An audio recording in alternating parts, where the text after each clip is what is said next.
Hey guys, another day with Matt's Creations. I had a client on a birdhouse that is um,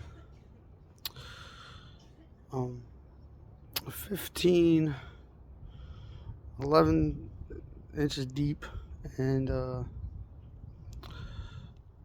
what is it? I think it's like 24 tall, something like that.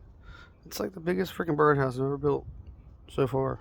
I don't know what it's for, but it's big as shit. So this is what I got so far. Oh, there's the roof. So I got it together. Had to try to figure out how to splice everything together. So I got me some brad nails, some glue, and made this little tiny frame on the inside. I just started thinking about how to do the houses, how you put the walls up and shit and stuff. So, there you go. I'm gonna put this here.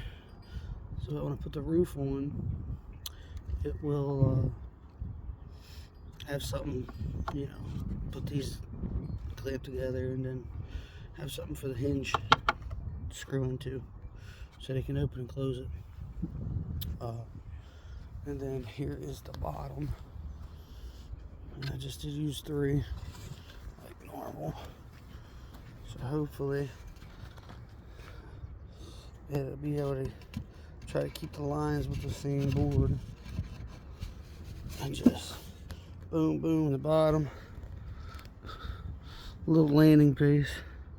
So I'll show you the finished things in a little bit. But I'm not trying to put that on yet until I start filling some of these holes. Because, you don't want to send your work out looking crappy. And I really like the design of this one right here, where the hole goes. It's kind of like an arrow pointing going there, It's really cool. So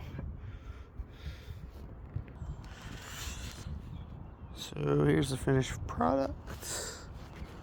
Just gotta give it a nice seal. A little bit more sanding. Should be alright.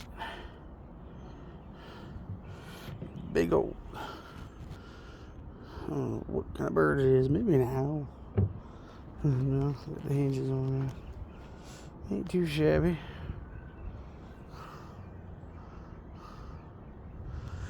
So we'll see what my next build is next time.